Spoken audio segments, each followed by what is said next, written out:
ज़ाहिर है एक अगर इशू खड़ा हुआ है तो बातचीत ही होगी, मुज़ाकरात तो नहीं कह सकते, बातचीत की बात है और हम बातचीत के ज़रिए इस मसले को ख़त्म करवाना चाहेंगे। और अगर वो फिर भी नहीं माने तो ज़ाहिर है कि फिर दूसरे ऑप्शंस हमारे पास मौजूद हैं, फोरम्स मौजूद हैं और वो तरीक़ेकार हम इख्तियार करेंगे। लेकिन मैं एक बात कहना ज़रूर चाहूँगा कि मैंने राना सनाउल्लाह का कल भी किसी टीवी पे देखा और उससे पहले यहाँ परसों मुझसे मुसद्दिक मलिक साहब के हवाले से एक बात की गई थी, तो वो उस वक्त मुझे पता नहीं था, लेकिन वो क्लिप मैंने वो भी देखा उनका।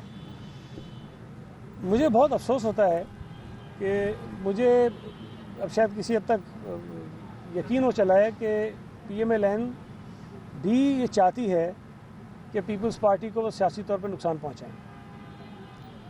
जब वो ये कहते हैं कि पीपल्स पार्टी ने सिंध में अपनी सियासी साख को बचाने के लिए इस पर अपना कोई मौक़िफ़ तब्दील किया है या मौक़िफ़ अपनाया है या एहतजाज किया है या बिलावल साहब या चीफ मिनिस्टर साहब जो है वो तकारीर कर रहे हैं।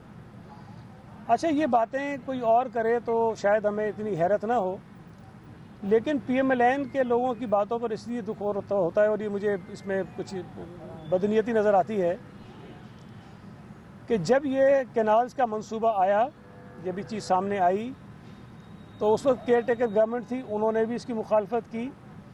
उसके बाद जब पीपल्स पार्टी की हुकूमत आई तो पहले दिन से हम इसकी मुखालफत करते आ रहे हैं।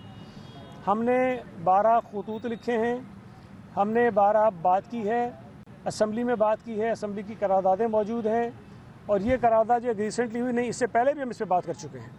हमारे इरिगेशन मिनिस्टर मुस्तकिल इस पर बोलते रहे हैं, तो हमारा मौक़िफ़ तो बहुत पहले सामने आ गया था। ये जो दीगर जमातों ने सिंध में एहतजाज शुरू किया, ये बहुत बात की बात है। ये तो अभी कोई महीना 1.5 महीना हुआ है कि उन्होंने शुरू किया है, हम तो उससे कोई 4-5-6 महीने पहले से बात कर रहे हैं इसके ऊपर। अब अगर कोई ये कहे कि जी सिंध में मुखालिफों के एहतजाज के बाद हमने कोई बात की है, तो ये कोई रीज़नेबल बात नहीं है, बहुत ही नामुनासिब बात है। और अगर वो ये कहते हैं कि जी जो मुसद्दिक मलिक साहब कह रहे हैं कि जब गैस ले रहे थे तो बात नहीं थी, जब पानी देने की बात कर रहे हैं, तो गैस हम नहीं ले रहे। सूबा सिंध की गैस जा रही है दीगर सूबों को, हमने किसी सूबे की गैस नहीं ली है। तो अगर उनके जहन में कोई गलतफहमी है, दूर कर लें वो। और सूबा सिंध की गैस भी जब आइन की खिलाफ वर्जी करते हुए कहीं और जा रही है, सूबा सिंध के लोगों को नहीं मिल रही, हमारे घरों में गैस नहीं आ रही थी, हमारी फैक्ट्रीज़ को गैस नहीं मिल रही थी, तो हमने बार बार उस पर एहतजाज किया है कि आइन के तहत ये हमारा हक है कि सिंध में जो गैस निकलती है पहले सिंध को मिलनी चाहिए, फिर जो इजाफी गैस होती है वो आप मुल्क में कहीं भी देना चाहे दे दें। उसको गलत तरीके से पेश कर रहे हैं। फिर कह रहे हैं पानी देने की बात आई तो एतराज़ कर रहे हैं। पानी देने की बात नहीं है, पानी है नहीं आपके पास।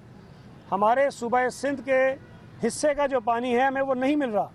जब हमें पानी नहीं मिलेगा तो ज़ाहिर है हम किसी को पानी नहीं देंगे। हम अपने हिस्से का पानी अपने लोगों पे इस्तेमाल करना चाहते हैं, अपने सूबे पे इस्तेमाल करना चाहते हैं। और अगर हमारे सूबे में पानी इस्तेमाल होता है तो उसका फ़ायदा भी पूरा मुल्क उठाता है। ये नहीं है कि जो काश्त सूबा सिंध में होती है वो सारी की सारी सूबा सिंध में इस्तेमाल हो जाती है, वो पूरे मुल्क में जाती है, शायद मुल्क के बाहर भी जाती हो, जिससे मुल्क को जो डॉलर्स भी आते हैं मुल्क के अंदर। तो ये जो अप्रोच मैंने देखी है नून लीग के कुछ लोगों की, ये कोई पॉजिटिव नहीं है। आज भी वो ये बताना चाहते हैं कि पीपल्स पार्टी जो इस पे बात कर रही है वो शायद किसी सियासी मजबूरी के तहत कर रही है। हम बिल्कुल सियासी मजबूरी के तहत ये बात नहीं कर रहे हैं।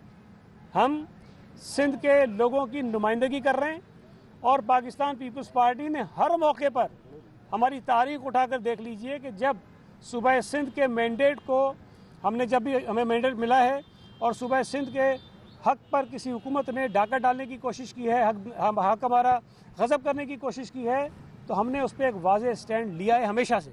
हमने कभी भी किसी चीज़ पर कंप्रोमाइज़ नहीं किया, हमने कभी भी कोई नरम रवैया नहीं अपनाया। तो ये मैं PMLN के दोस्तों को बता देना चाहता हूँ कि अपने जहन से ये बात निकाल लें कि अगर वो चाहते हैं कि मुज़ाकरात होंगे और किसी तरह हम कैनाल्स पे मान जाएंगे, किसी सूरत में कैनाल्स को हम नहीं मानेंगे।